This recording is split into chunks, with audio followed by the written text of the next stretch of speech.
Chapter 5 Christmas in the Woods. 'Twas the night before Christmas, and all through the house not a creature was stirring, not even a mouse. But on the night before this particular Christmas, every creature of the woods that could stir was up and stirring, for over the old snow was falling swiftly, silently, a soft, fresh covering that might mean a hungry Christmas unless the dinner were had before morning. Yet when the morning dawned, a cheery Christmas sun broke across the great gum swamp, lighting the snowy boles and soft-piled limbs of the giant trees with indescribable glory, and pouring a golden flood into the deep, spongy bottom of the swamp below. It would be a perfect Christmas in the woods, clear, mild, stirless, with silent footing for me, and everywhere the telltale snow. And everywhere in the woods would be the Christmas spirit, too. As I paused among the pointed cedars of the pasture, looking down into the tangle at the head of the swamp, a clear, wild whistle rang in the thicket, followed by a flash through the alders like a tongue of fire, as a cardinal grosbeak shot down to the tangle of greenbrier and magnolia under the slope of the hill. The bird was a fleck of flaming summer. As warm as summer, too, were the pointed cones of a staghorn sumac burning on the crest of the ridge against the group of holly trees as fresh as April, and all aglow with red berries. The woods were decorated for the holy day. The gentleness of the soft new snow touched everything. Clear and goodwill lighted the unclouded sky and warmed the thick depths of the evergreens, and blazed in the crimson-berried bushes of the ilex and the alder. The Christmas woods were glad. The heart of the woods were full of Christmas peace. Now I did not imagine all of this as I went along. Perhaps there was the spirit of Christmas in my heart, and so I found the spirit of Christmas in the woods. But so it must have been with the household I had just left, back on the city street. Everyone had Christmas in his heart, and so everyone found Christmas in the Christmas tree, blazing and glittering in its candle flame blossoms and jeweled fruit. So there was real Christmas joy and peace, a real Christmas spirit, abroad in the woods this snowy Christmas morning. The sky had it, the trees had it, the soft white slopes had it, the softly flowing creek had it, flowing softly toward the bay. But doubtless my own feelings had something to do with it all. This was Christmas Day, and these were my home woods, the woods where I tramped and trapped and grew up when a boy, and this was I after 20 years of absence. I, the boy again, back in the old familiar pasture on my way to Lupton's Pond. Yes, I must say that I was almost afraid, as I followed the old cow path across the pasture, now only a slightly sunken line in the snow. I was afraid that the path might be gone. 20 years are a good many years for a cow path to last. But evidently the cows had been crossing every year since I had been away, and not a single new crook had they worn in the old winding trail.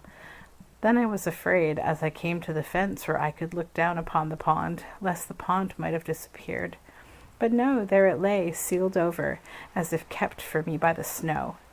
Then I looked fearfully over the pond, over the steep ridge on the opposite shore to where there used to stand 2 particular persimmon trees. My heart beat wildly for a moment. The woods of the ridge had been cut off. Things had changed. I was confused and looked this way and that, when so near to me that I could scarcely believe my eyes, I saw the twin trees, their hard, angular limbs closely globed with fruit and standing softly out against the sky.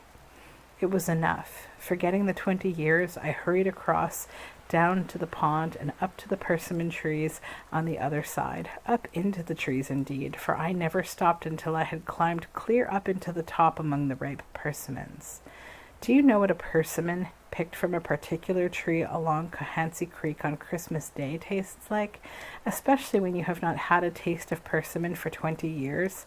No, you do not, because you are not 20 years old, perhaps, and because you were not a boy along Cohansey Creek, perhaps, and because if you were, you did not know these 2 particular persimmon trees, maybe. Nobody ever seemed to know the perfection of those persimmons except myself and the possums. Not one of the Luptons who owned the pasture, the pond, and the trees had ever been a boy, so far as I could remember, and certainly not one of them had ever tasted the fruit of those 2 trees. There were other persimmon trees up and down the township, others here along the pond, but these 2 were the only trees to hold their fruit until Christmas, preserved with such richness of flavor. such a gummy, candied, wild, woodsy quality that it could not decay. Those persimmons never decayed. They candied, evaporated, wrinkled, fell, and vanished away. Or else the possums ate them, those that I did not eat. A possum had already been there this Christmas morning before me.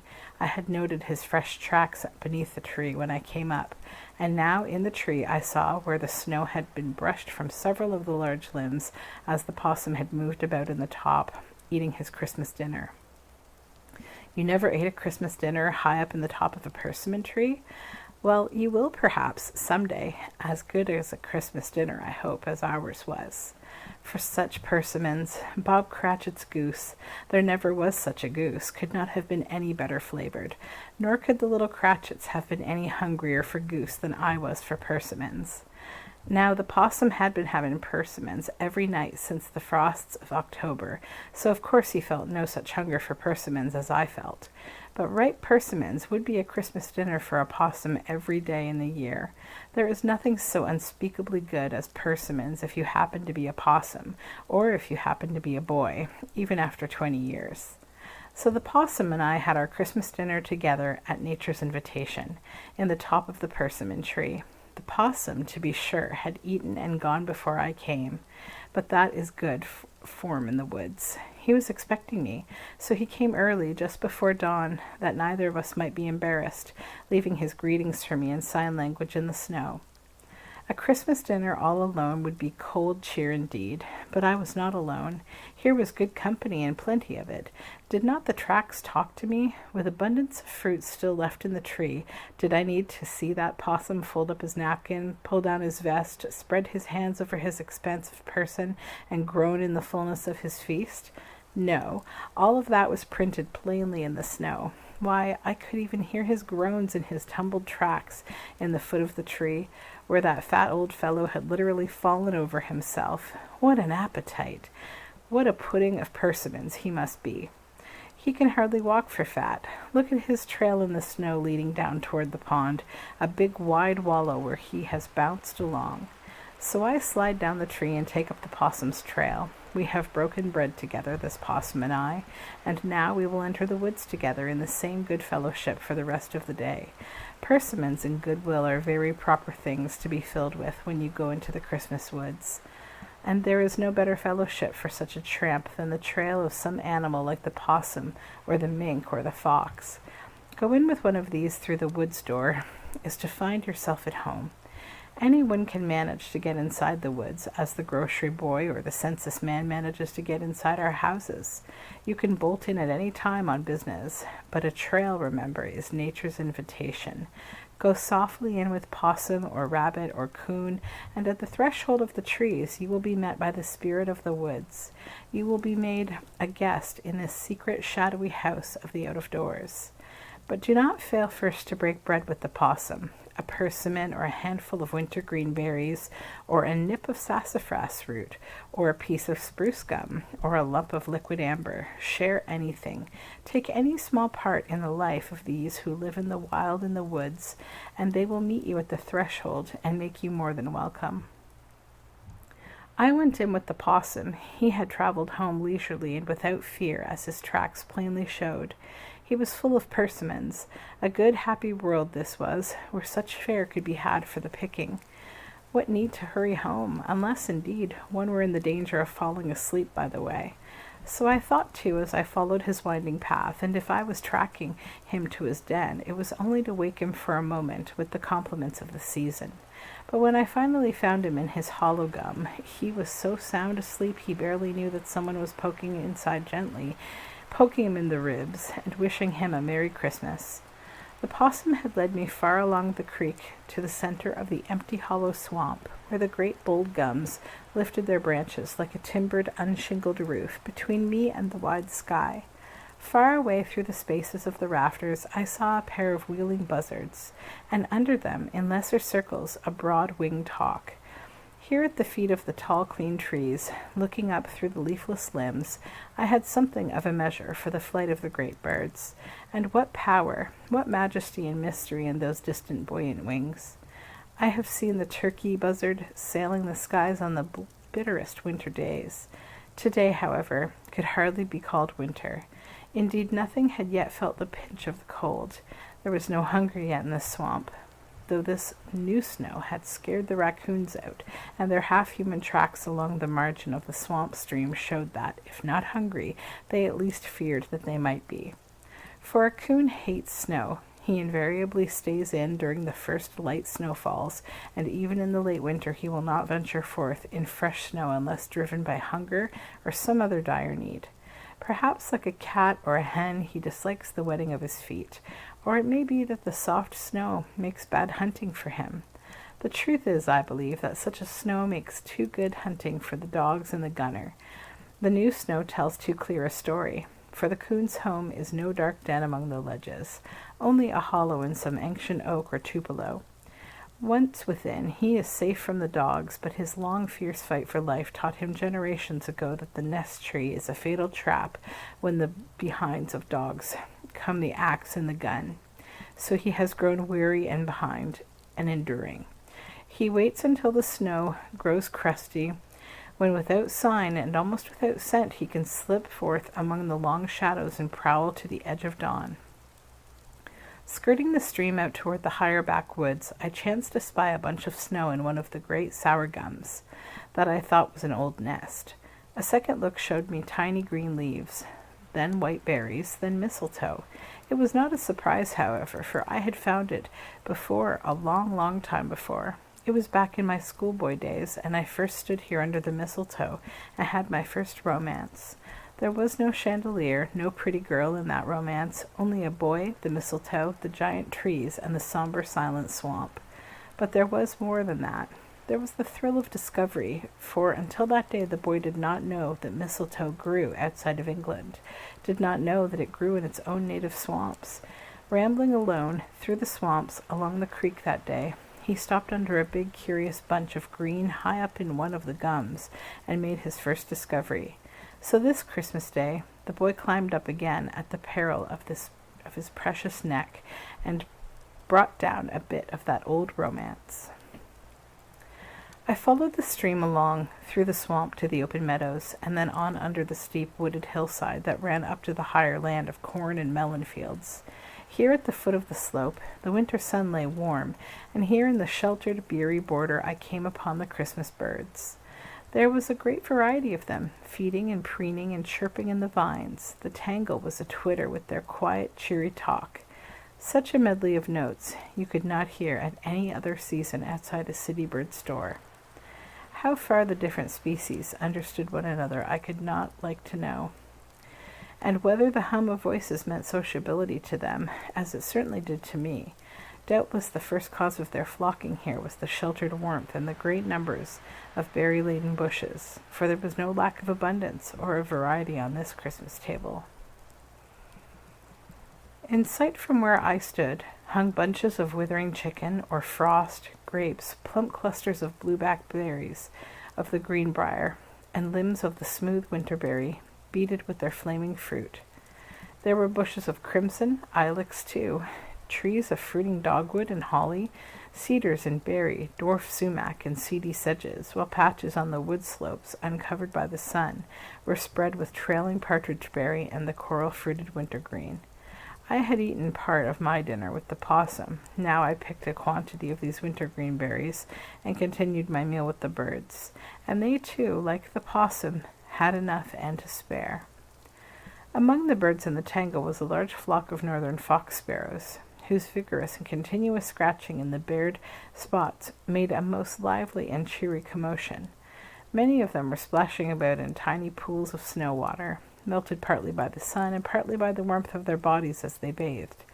One would hop to a softening bit of snow at the base of a tussock, keel over and begin to flop, soon sending up a shower of sparkling drops from his rather chilly tub. A wintry snow bath seemed a necessity, a luxury indeed, for they are all indulged, splashing with the same purpose and the same zest they put into their scratching among the leaves. A much bigger splashing drew me quietly through the bushes of a pine to find a Marsh's hawk giving himself a Christmas souse. The scratching, washing, and talking of the birds, the masses of green in the cedars, holly and laurels, the glowing of the berries against the snow, the blue of the sky, and the golden warmth of the light made Christmas in the heart of the noon that very swamp seemed to feel. 2 months later there was to be scant picking here, for this was the beginning of the severest winter I ever knew. From the very ridge in February I had reports of berries gone, of birds starving, of whole coveys of quail frozen dead in the snow, but neither the birds nor I dreamed today of any such hunger and death. A flock of robins whirled into the cedars above me, a pair of cardinals whistled back and forth, tree sparrows, juncos, nuthatches, chickadees, and cedar birds cheeped among the trees and bushes, and from the farmlands on top of the slope rang the calls of the meadowlarks. Halfway up the hill I stopped under a blackjack oak, where in the thin snow there were signs of something like a Christmas revel. The ground was sprinkled with acorn shells and trampled over with feet of several kinds and sizes, quail, jay, and partridge feet, rabbit, squirrel, and mouse feet, all over the snow as the feast of acorns had gone on. Hundreds of the acorns were lying about, not away at the cup end, where the shell was thinnest, many of them further broken and cleaned out by the birds. As I sat studying the signs in the snow, my eye caught a tiny trail leading out from the others straight away toward a broken pile of cordwood. The tracks were planted, one after the other, so directly in line as to seem like the prints of a single foot. "That's a weasel's tail," I said, the death's head at this feast, and followed it slowly to the pile of wood. A shiver crept over me as I felt, even sooner than I saw, a pair of small sinister eyes fixed upon mine, the evil-pointed head, heavy but alert, and with a suggestion of fierce strength out of all proportion to the slender body. It was watching me from between the sticks of cordwood, and just so had it been watching the mice and the rabbits and the birds feasting under the tree. I packed a ball of snow round and hard, slipped forward upon my knees and hurled it. Spat! It struck the end of a stick within an inch of the ugly head, nearly filling the crevice with snow. Instantly the head appeared at another crack, and another ball struck viciously beside it. Now it was back where it first appeared, nor did it flinch for the next ball or the next. The third went through, striking with a chug and packing the crack, but the black hating eyes were still watching me a foot lower down. It is not all peace and goodwill in the Christmas woods, but happily the weasels are few. More friendly and timid eyes were watching me than bold and murderous. It was foolish to want to kill, even the weasel, for one's woods are what one makes them. And so I let the man with the gun, who just then chanced along, think that I had just turned the boy again, and was snowballing the wood pile, just for the fun of trying to hit the end of the biggest stick. I was glad he had come. The sight of him took all hatred out of me. As he strode off with his stained bag, I felt kinder toward the weasel. There were worse in the woods than he. He must kill to live, and if he gloated over the kill, why, what fault of his? But the other, the one with the blood-stained game bag, he killed for the love of killing. I was glad he was gone. The crows were winging over toward their great roost in the pines when I hurried toward the town. They too had had good picking along the creek's flats and the ditches of the meadows. Their powerful wing beats and constant play up in the cold air, full of crops and no fear for the night, already softly gray across the silent fields. The air was crisper, the snow began to crackle underfoot, the twigs tweaked and rattled as I brushed along. A brown beech leaf wavered down and skated with a thin scratch over the crust, and pure as the snow-wrapped crystal whirled the sweet and soft gray twilight came the call of a quail. These were not voices, colors, odors, and forms of summer. The very face of things had changed. All that had been reduced, made plain, simple, single, pure. There was less for the senses, but how much keener now their joy, and wide landscape, the frosty air, the tingle of tiny icicles, and out of the quiet of the falling twilight, the voice of the quail. There was no day but as beautiful in the woods, and no one more beautiful, one like the Christmas day, warm and still and wrapped to the round red berries of the holly in the magic of the snow.